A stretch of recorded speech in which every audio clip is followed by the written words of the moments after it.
with apologies for delay, we will call the Ordinance Committee meeting of June 17th to order. And can we start with a roll call? Councilmember Gutierrez. Present. Councilmember Jordan. Here. Chair Sneddon. Here. Thank you. Thank you. And do we have any changes to the agenda? No changes to the agenda. Thank you. And any public commenters for items not on the agenda? Sorry, no public comment in chambers or online. Okay, thank you.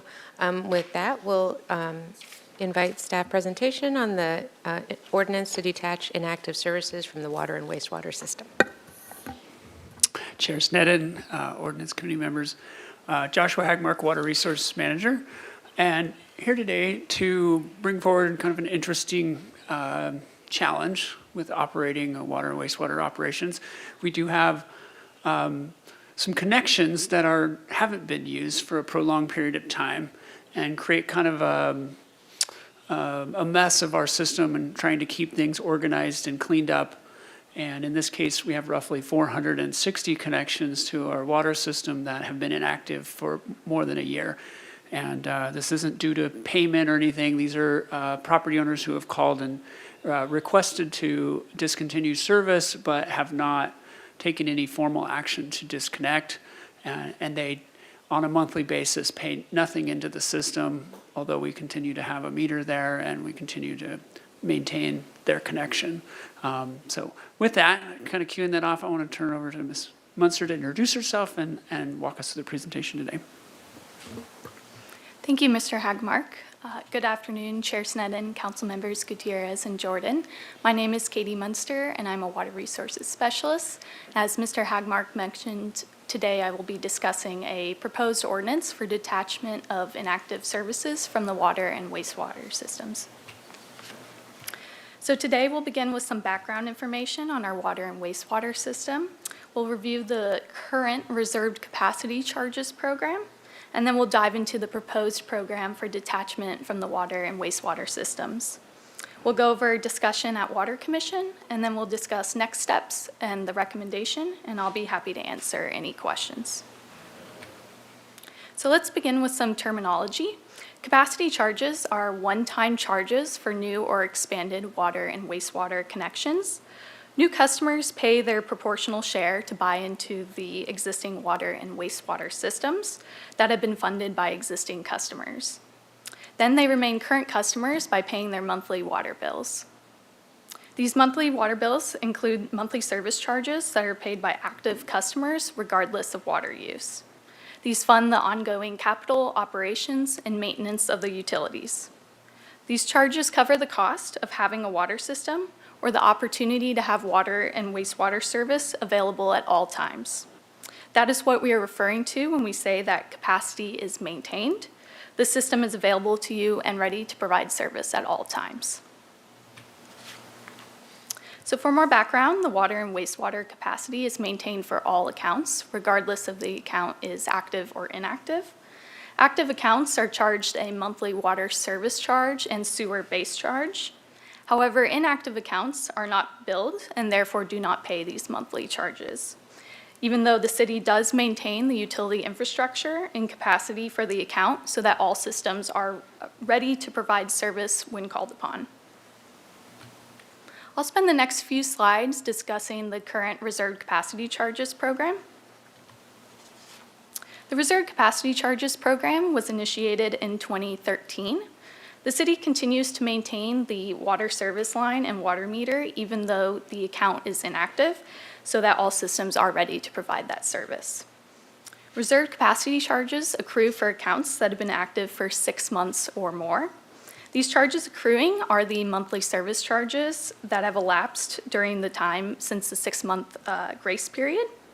If this exceeds the current capacity charge for that meter size, then the charge will be capped at the current capacity charge amount. Before these charges accrue, the property owner is notified. The account is closed, but the fees are accruing since the infrastructure is being maintained for the account. When service is initiated, they're faced with having to pay the accumulated charges, and these reserved capacity charges will appear on the first bill once that account is reactivated. While the goal of the program is valid, there are challenges with the current reserve capacity charges program. When an account is inactive, the property is often not actively managed by the property owner. We have found that property owners often do not notify new buyers of the charges. So if the property changes hands, then the reserve capacity charges then become the responsibility of that new property owner, and that may be a surprise to that new property owner. Potential buyers may even look for a water meter at a property, and realtors may even advertise if there is an existing water meter, especially during a drought. They may see a water meter and mistakenly think that the property does have active service. These reserve capacity charges may become unexpected charges when trying to restart service, and these charges could range from a few $100s to thousands. The reserve capacity charges vary because they depend on a few factors, including the type of the account, so whether it's residential or commercial, the size of the water meter, and how long the account has been off. Here's an example of an account that accrued reserve capacity charges.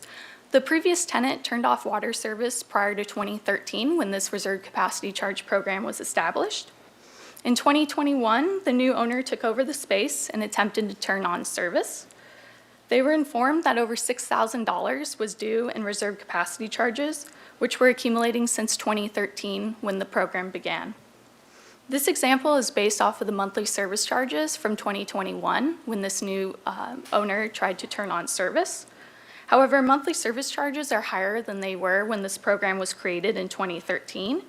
And since these monthly service charges have increased over time, the reserve capacity charges have increased as well.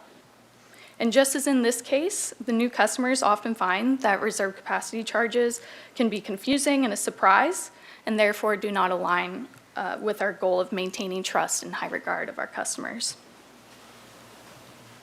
In addition to customers finding this program confusing, the reserve capacity charges program is not solving the issue of unused assets remaining in the system.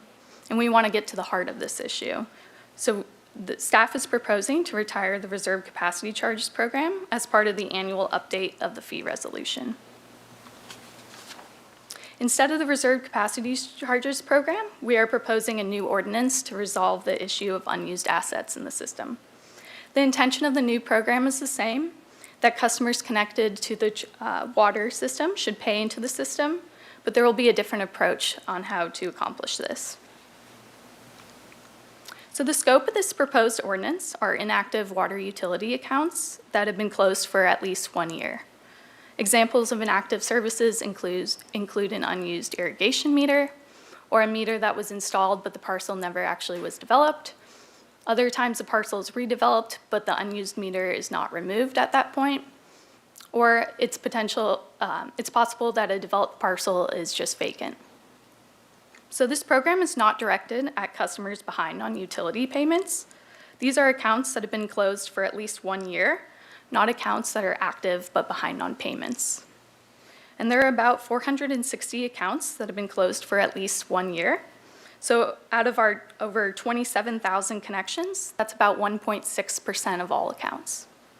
And of these 460 accounts, about 41% are commercial accounts, 31% are irrigation-only accounts, and 28% are residential accounts. The purpose of the proposed ordinance is to encourage customers to activate their accounts and pay for service. If a customer does not want to keep and pay for a service, then the city may remove inactive water service connections of utility accounts that have been closed for at least 1 year. Removing utility connections can save ratepayers money by eliminating an unused asset that requires maintenance and poses the potential for leaking. Removing the water meter would also make it clear to potential buyers of the property that action is needed to initiate utility service at that property. Overall, this program will help to clean up the current water system. So now we'll review the process for detachment of inactive services from the water utility system. As I mentioned, a water utility account must be closed by the account holder or the city for at least 1 year to be deemed detached. The city will notify the property owner that a service may be deemed detached from the water utility system. So written notice will be mailed to the property owner, A notice will also be sent to the mailing address of the last known account holder if the account holder is different than the property owner. The city may notice accounts prior to being inactive for the full 1-year period. For example, we may notice an account that has been inactive for 10 months and inform them that they are at risk of being deemed detached. To avoid detachment, the account must be reinstated within 30 days or before expiration of that 1-year period, whichever is later. The property owner will have at least 30 days to activate the utility account, and they'll just need to call billing to activate and begin paying for service. If the account is not reinstated, then the service will be deemed detached, and as well, the city utility account must remain active for at least 1 year to avoid that detachment. After a service is deemed detached from the water utility system, all connection fees and capacity charges must be paid to reestablish service. Capacity charges depend on the size of the water meter. So for example, let's look at a 5/8 inch water meter, which is our smallest meter size. The current water capacity charge for a 5/8 inch meter is $10,827, and the current sewer capacity charge for that meter is $3,955. So that's $14,782 for capacity charges for a 5/8 inch meter. And an estimate of connection fees for a 1-inch service and a 5/8 inch meter is $4,615. So in total, that could be up to about $19,400 to reestablish service in that example. If a service is deemed detached from the water utility system, the city would remove the water meter and may remove other city water utility system assets for a detached service. Removing that meter will be a signal to a buyer that the property does not have active water service. And if an asset is detached from the system, then the property owner is prohibited from discharging water or wastewater from the property through the sewer system. And the property owner will be responsible for any backup or spill from sewer laterals that remain. The process to remove these services attached from the water system will involve collaboration with multiple teams, including engineering, streets, water distribution, wastewater, and water services staff. Staff will take a prioritized and targeted approach to removal of these detached services based on the needs of the water system, staff constraints, and budget constraints. For example, this work will be scheduled with the water main replacement program whenever possible. As well, scheduling will avoid any temporary restrictions on street construction to maximize the life of recent street improvements. So this program is an opportunity to clean up unused assets within the system, reduce the opportunity for leaks, and better maintain the system.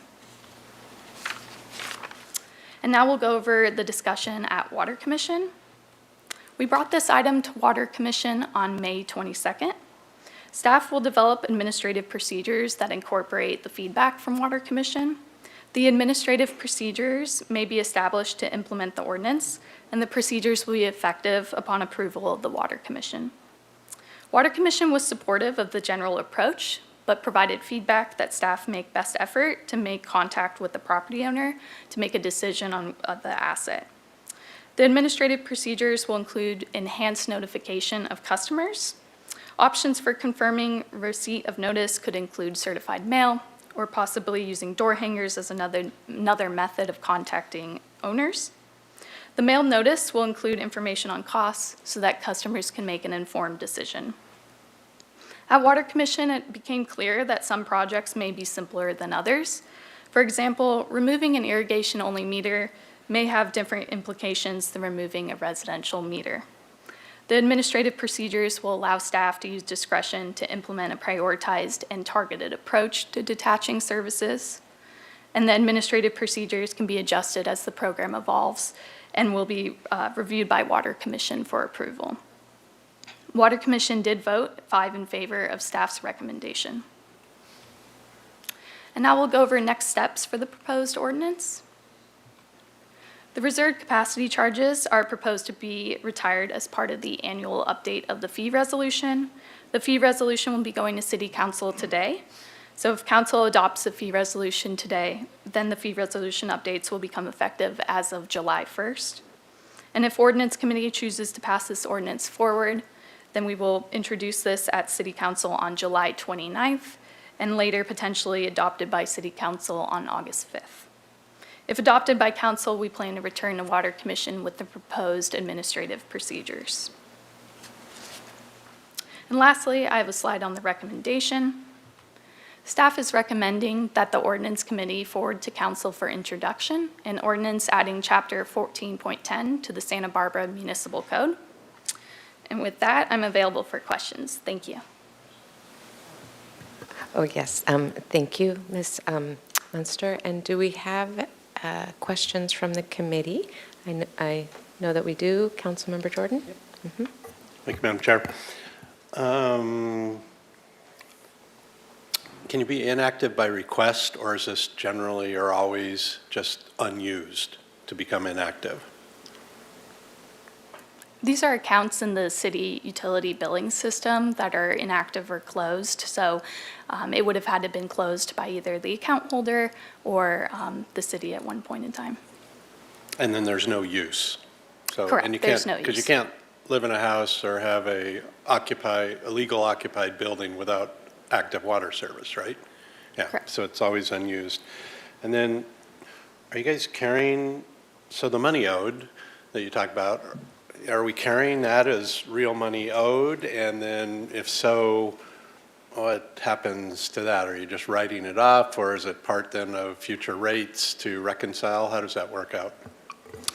At this point, we are planning to write it off to get people in compliance. So if you get back in, start paying, or if you don't need that service, we will disconnect it.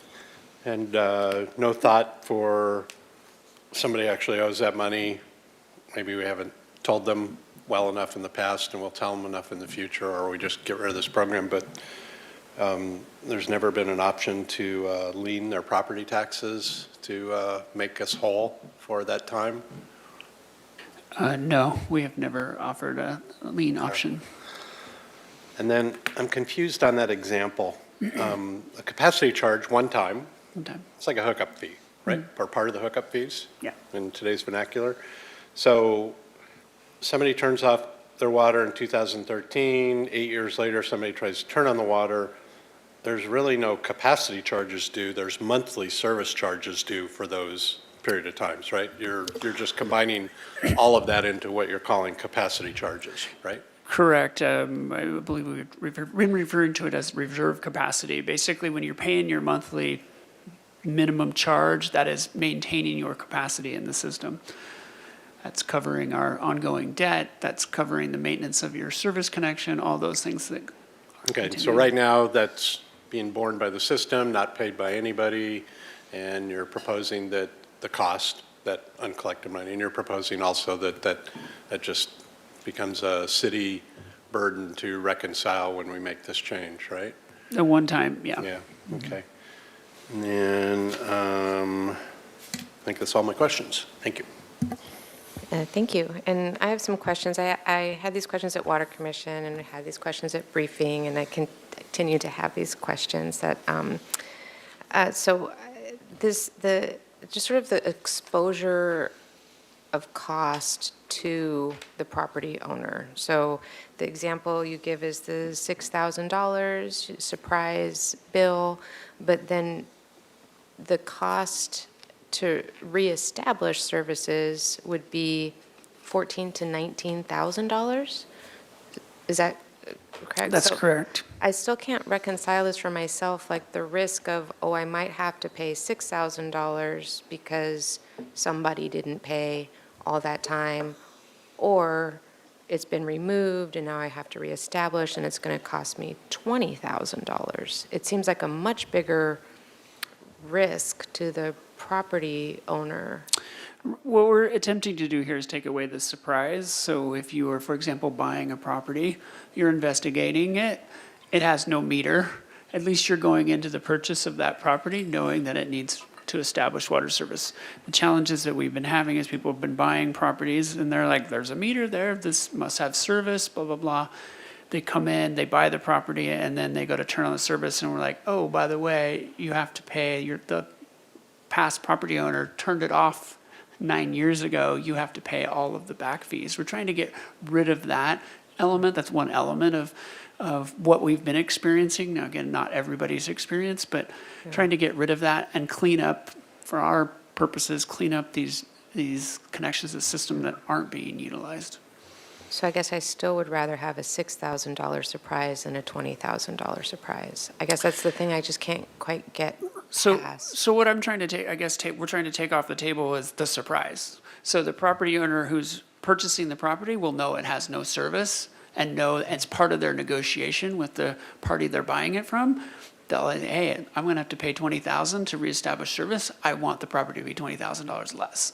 So we're taking that element off the table versus currently what's happening is someone's buying a property at asking price or whatever it is, and then finding out down the road that, oh, by the way, this property didn't have active service and you owe all these back charges. So we're taking away that surprise so that they can negotiate that as part of the purchase of the property. And in your experience, it's like $6,000 is as big as that surprise gets? Or have you seen the surprise be as big as $20,000? It basically can't exceed a buy-in charge. So it could be off for so long that you basically are repurchasing, buying capacity. It's like you're getting a new connection to the system. I guess that's my issue, is that this is guaranteeing you're paying the maximum, like that reconnection fee. That's the issue I keep having with it. If the current property owner sees no value in maintaining the service, you're right. And that's where I'm thinking we're going to be pushing this discussion to whether or not this property owner has a future planned use of that meter or not. And if they do have a future planned use, they're going to be allowed to start paying the monthly fees. All is good. When they sell the property, no surprises, the meter's there, all is well.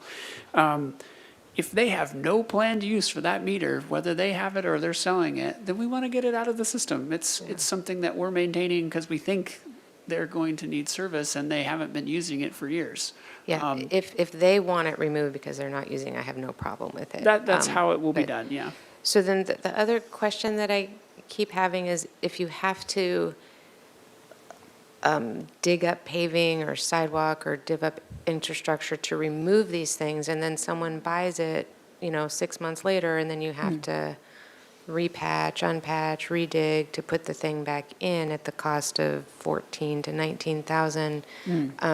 I was just hearing, someone actually just told me yesterday that up in the hillsides there, freshly paved street, looks beautiful, and then, another something meter had to be done, and so then it gets repatched. So I'm just questioning that part of it. So that's a great one, and we are trying to save money here, so we're not intending to go out there and dig up the street for this. What we will do is we will remove the meter. We likely will remove the meter box depending on what we see as the future for that site. The service will be capped, and what we'll do is if we're doing a main replacement or there's some other activity going on there, we will have it in our system to permanently do not reconnect that service again. So we won't go out and dig the street up. That's just not cost effective for what we're doing. But if we happen to have the street dug up and we're working on that main, we will not reconnect it. And then if it hasn't been dug up or taken out, then if a person needs to reestablish, they're still going to pay the $20,000, whether or not that all the infrastructure is still sitting right there. No, they would pay the $14,000, which would be the Okay. capacity fee, and of course they would pay. It'd be the cost of setting a new meter. But if the meter box is there and the service is there, that fee depends on how much work needs to be done. Yeah. I definitely want you to be able to clean up the ones that they know they're not going to use the service and the next property owner is not going to use, and all of that. I just continue to have this kind of, discomfort with the certainty of 20,000 versus the surprise of possibly 6,000. I think a lot of people would still choose the uncertainty over the certainty. And I think what I kind of drive home here is, the city has the lowest fixed meter charge on the South Coast. So we have a very low fixed meter charge. We've really tried to make sure that water is affordable to all of our customers. And so I don't believe we're asking too much for those customers that have any inkling that they think they're going to need service to continue to pay that monthly fee, which will ensure we have the revenue to maintain that service and the infrastructure that goes behind it. And so that's what we're asking, not having to pay $6,000, but actually having to pay, what is it now, $27 a month to maintain that. Well, that's service. well worth it. Yeah. So that's why I think just keeping that going instead of the taking in and taking out. I'm of it. hoping that most of our customers will recognize that that's a pretty Okay. big savings to just do that. Okay, we have a question from Councilmember Jordan, but also comment first Sure, from- just to address your concern, because it's a valid concern, and I understand your point, Chair Sneddon. The one way we were looking at it too, you really can't look at a mean charge across the board. And so at some point, when it really becomes inactive from this data line, it's like essentially, as Ms. Hagemark says, it's because it's so inactive, it's like buying a new line. So you kind of just start over. So in some ways, it's just a clean process. And it is a benefit for a new buyer because they know they're going to have to start over like installing a new line. So it's something they're aware of, it must be disclosed, that, it could be negotiated as part of the price. So, the thought process to answer your question was, because it's so inactive, we just treat it like it just needs to be redone and not there anymore in a way. That's the thought process behind it, but totally understand your points on that. Okay, thank you. And then Councilmember Jordan has questions, comments. Thanks. I think it's a good point, though, to talk about. And I think the more material point would be worrying about the second party involved. So what's our comparison on hookup fees on the Central Coast? I mean, maybe our monthly charges are okay for our different size lines, but how do our hookup fees look? Well, that's a great question. I think we could probably follow up with you on that as Okay. far as, they do reflect our cost of service. I mean, we're not looking to make profit on Right. this, and since we're a nonprofit organization, it basically covers the cost of the operator to go out We there. are and Santa Barbara, equipment. though. Yeah. Right, yeah. So, but I think that's more material to the potential surprise burden on a buyer versus the owner deciding to keep paying it or not. And the surprise thing is the actual, do the hookup fees, are they obscene compared to, perish the thought, Colita, right? Not so, but wherever else. And then, tell me what the noticing looks like then. So you have something that's been active or going forward. You have new people that become inactive. What does that noticing look like? You send something out to the property owner, right? Right. So, Councilmember Jordan, I think this was a point of the Water Commission. They wanted us to develop something and bring it back to them because they have your same concerns, which is they want to make sure that we are clearly communicating what's happening, providing opportunities for them to understand the full implications of their decisions, and then, of course, having certified mail so that we have certification that we know that the property owner has acknowledged receipt of our letter. And so I thought that was a really good point, and we want to make sure to get that right. So we will be working that up. Assuming this gets approved, we'll be working that up and bringing that to Water Commission for them to vet that Okay. process. So that would solve where I'm going with that is like, I don't open my mail, I throw everything from the city of Santa Barbara away. I'm going to have to sign for that one. And I don't get caught in that thing where, yeah, I had plans for it, but you just made my plans, even if I was keeping it after 6 months worth of inactiveness, you appeared out in the street, dug it up. Now I have to reconnect to my own property that I never sold, right? So, and do the hookup fees. Okay. And I think too with, maybe you have a piece of property and you allow it for whatever reason. You don't know what you're going to do with it. The market doesn't take care of a sale in the time so I think it's key to getting that notification into here are the consequences, whether they're going to be on you because you're going to come back and use that property, or whether they're going to be part of the conversation of a surprise for somebody that's buying your property and throw a wrench in the 30-day decision period. I think it'd be key to make sure that information's getting out, particularly to those in the future. Not so much, the ones in the past, you probably have a history of people that have been in this situation for a long, long time, and that's what we're resolving. But going forward, I could see people just ignoring us, or I could see people just sitting on property thinking, oh, I'm going to start building in a year, or oh, I'm going to sell it, but nobody wants it right now, but they'll want it in a year. And if I wasn't being told right up front what the consequences were, that'd be a shock, I think. That makes sense? Yes, and I really appreciate that because I think, as Ms. Munzer was saying too, our goal here is actually to build trust, Right now, we feel like it's being undermined by these surprise costs that some of these buyers don't know about. So our idea here is to actually improve the relationship with our current and future customers by building that trust, so they go into it knowing what they are working with, whether they have a service, they don't have a service, and they're staying. And then, of course, equity with the other customers who are paying into the system to keep it all fair. Okay. I'm ready to make motion, or do you want to make comments, either one of you? Or after, I'll move the staff recommendation up to council, and let you work on some of our comments for that presentation too. Second. Okay, thank you. There is a motion by Councilmember Jordan and a second by Oscar Gutierrez, Councilmember Gutierrez. I just wanted to mention that we did not have public comment on that thank you. item. Okay. Just Thank you. putting that in the record. Thank you so much. I personally don't think it's ready to forward to council because of that lingering issue, and I just continue to feel like there is some way to be able to disconnect and notice people and all of the things and recover the costs from the property owners at the time of sale for the maintenance and all of that.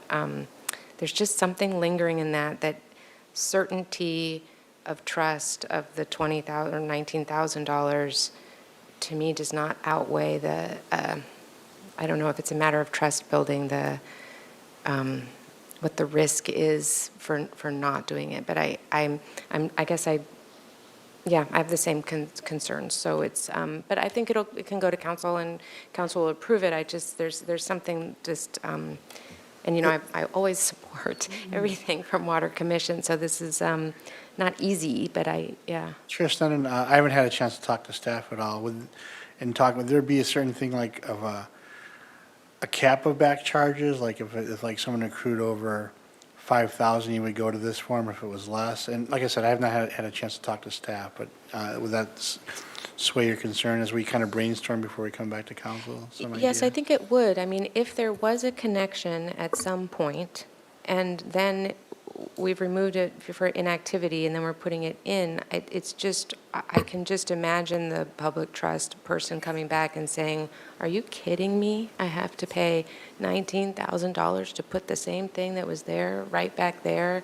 And I'm very concerned about that backlash, but need the water department to be able to recover the true costs. I mean, you're incurring true costs of maintenance, and to be able to get these ones off the books that are truly inactive. But I just, there's something lingering that I feel like it needs some stopgap on that, possibly a cap. But So I'm happy to amend my motion to take consideration of those comments and work on bringing that to council with your some type of response to those comments, or some options to pick there regarding a cap or whatever it may be, or a time period. You know, you're only going to do this initially to people that have been in that situation for X amount of time, that type of thing. So maybe just some other options to bring back when it goes to council.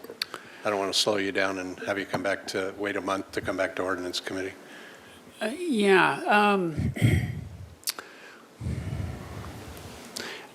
I guess where I'm struggling right now is we are offering a grace period for these customers. Right now, if they wanted to come back in, they're going to have to pay these past fees. We're offering them an opportunity to rejoin the system at no cost and just start paying the monthly fee, which we think a lot will take advantage of that because they want to preserve their right to a meter. And then there's going to be some who say, I have no desire, like I have a property, it has 3 service connections, I'm using one, I don't need the other 2. Go ahead and abandon those, that's great.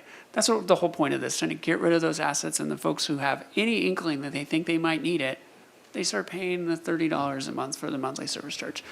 So I feel like we've kind of struck a nice balance with this. So in like opening this up, this is where it kind of gets challenging me, is we're going to try and offer folks who said they didn't need the meter, we took out the meter, and years down the road say they want back, and we would let them back in at less than the capacity fee. So they would not pay to get back into the system because someone, I'm not suggesting that, actually. okay, Yeah. that's what I'm clarifying, yeah. No, I'm not suggesting they come back in without paying the full cost of coming back in. Okay, And maybe it's just a misunderstanding that I have that I just continue to not be able to adjust to. So clearly, when someone responds back and says, no, I have no use for that meter, please take it, so I'm not paying it anymore. My concern is when property changes hands.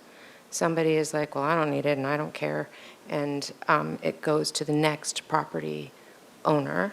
Right. And the next property owner now is going to be guaranteed this $20,000, and that's the assurance that they have versus maybe they just have to pay $6,000 back fees for what the previous property owner didn't do. That's my concern, is when the property changes hands, not when somebody has the property themselves, Okay. they've been noticed, they've been told of the consequences, they make a choice or non-choice or however that works. That's not my concern. My concern is when it changes ownership. so when it changes ownership, the person buying the property would know what they're getting, which is a property without a meter. So they go into it knowing that I'm gonna have to spend 20 grand, which they offer 20 grand less for the property because I have to do this service because Maybe. they I didn't mean- have service. Right now, it's unfortunate is people are buying properties thinking they have a good service and then coming to us and we're having to tell them the bad news that the prior owner hadn't been paying for years and now you have to pay all these back fees. So we're trying to address that issue.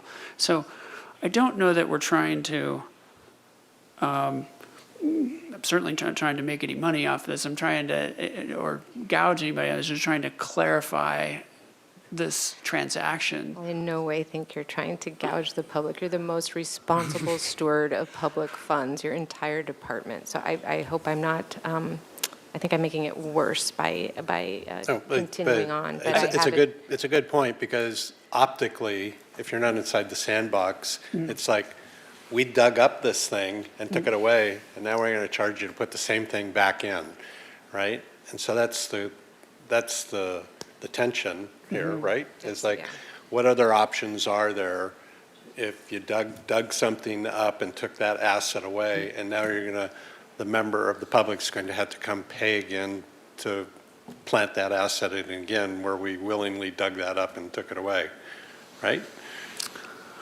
Are there other options to mitigate that for a buyer on the disparity between your example of a $6,000 8-year overdue bill for monthly service charges versus a $20,000 plus connection in 2022 for a new buyer? Regardless that it's a $1 million transaction and it's just a bad optic, right? Right. Well, yes. Chair Sneddon, and committee member Jordan, I hear the one specific issue you have for us, and this may be what we have today still may be the cleanest, best option, because just logistically, in terms of, trying to save the city and the public its money by not having to continue to pay on for who knows, an indefinite period of time, a line versus, transfer a new property owner. We will look at this one specific issue before we come back to council, and if this is the best option, it'll be the best option, but we will take a look at this specific issue highlighted by the ordinance committee, and we can move forward on that. Can I make one request? Of course. Then? I think it might be worth just running it by the Realtors Association. I very rarely think of that, but I think maybe I have imagined issues, and I don't, buy and sell property regularly at all, ever. So this might be just something that I'm perceiving might be an issue that may not be, and maybe they would have some input on how that could be disclosed to new owners or past owners. I would appreciate that before it comes to council, I think. And maybe it doesn't need to change at all. Happy to talk to the realtors about this. Would it be helpful at all? Ms. Hoffenberg here actually deals a lot with these transactions and these issues. Would you care to hear from her on her experience with that, or do you have any Yes. specific questions for her on that? Oh, yes, Okay. please. Chair Sneddon, Ordinance Committee. My name is Dana Hoffenberg. I'm a water resources analyst. I was the staff that administered the reserved capacity fee program for many years. And I helped Ms. Munster and the rest of the team design this new program based on the challenges that we found with the reserved capacity fee program. Speaking to your concerns about the surprises for property owners, the main issue that we found, that was the critical piece of why the reserved capacity fee program is being sunsetted, is this surprise aspect.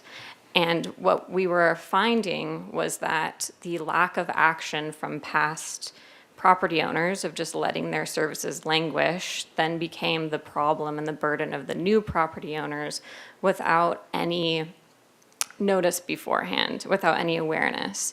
So what would happen is we would get these new property owners calling us wanting water service, and we would have to tell them that will be $6,000, please. And that's a very difficult conversation for us to have with them. It's a surprise fee, it's a hidden fee. So in my experience, we find that a lot of realtors, especially in our area that is pretty drought prone, they tend to look for water service connections and tend to even advertise properties with water meters.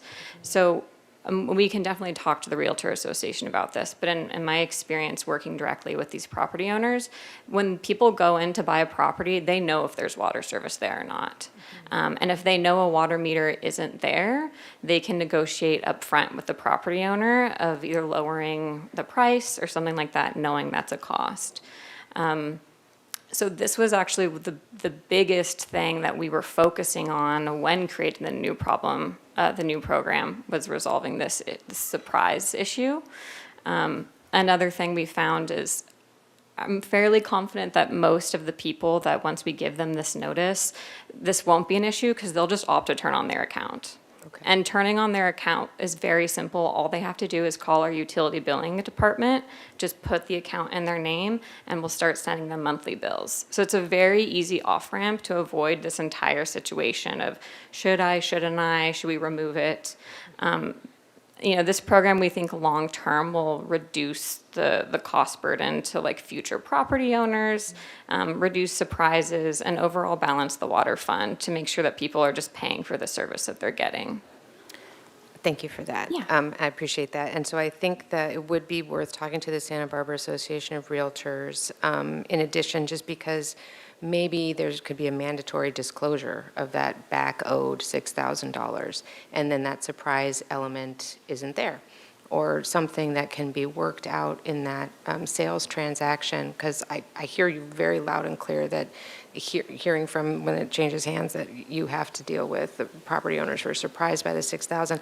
I just hazard to say that I think they'd be much worse behaved if the surprise was $20,000 as opposed to $6,000. I don't know. I think that's going to be a harder phone call. But I'm not in your shoes. So I think talking to the Realtors Association just to get their input would be, I think, positive before it comes to council. Yeah?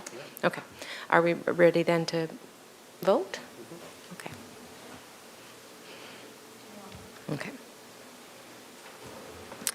Motion's been moved by Councilmember Jordan, seconded by Councilmember Gutierrez, that the Ordinance Committee will forward to Council for introduction an ordinance of the Council of the City of Santa Barbara, adding Chapter 14.10 to the Santa Barbara Municipal Code relating to detachment of enacted services from the city's water and sewer system with consideration of Councilmember Sneddon's comments before coming back to Council.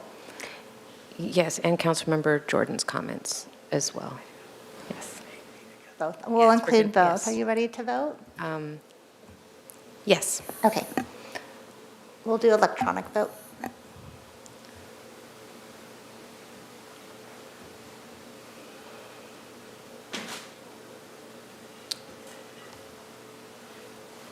Okay, that passes unanimously. Thank you.